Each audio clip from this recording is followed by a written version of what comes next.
திருவேற்காடு அருகே தனியார் கல்லூரியில் பொதுத் தேர்வு எழுதும் 12ஆம் வகுப்பு தேர்வு எழுதும் மாணவர்களுக்கான திறன் மேம்பாட்டு விழிப்புணர்வு நிகழ்ச்சி நடைபெற்றது. நீட், ஜேஇஇ போட்டித் தேர்வு முறை, முழு மதிப்பெண் பெறுவது, பொதுத் தேர்வு என்ற அச்சத்தை போக்கும் வகையில் சிறப்பு பயிற்சிகள் வழங்கப்பட்டது.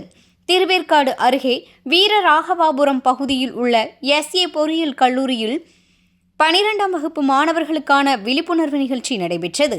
இதில் சென்னை, திருவள்ளூர், காஞ்சிபுரம், செங்கல்பட்டு உள்ளிட்ட மாவட்டங்களில் இருந்து 50க்கும் மேற்பட்ட பள்ளிகளைச் சேர்ந்த சுமார் 500 பள்ளி மாணவர்கள் கலந்து கொண்டனர்.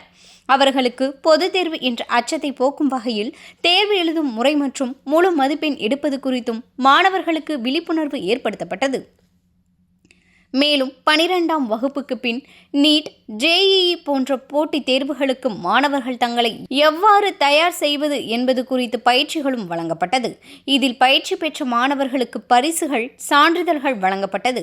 இதில் கல்லூரி முதல்வர்கள் ராமச்சந்திரன், கல்லூரி ஆலோசகர் சாலிவாகனன், இணை பேராசிரியர் முனைவர் நளினி, பேராசிரியர் முனைவர் கோடீஸ்வரன் மற்றும் சிறப்பு அழைப்பாளர்களாக அரவிந்த்குமார், கோவிந்தராஜ், பிருந்தா, இளங்கோவன் ஆகியோர் கலந்து கொண்டனர்.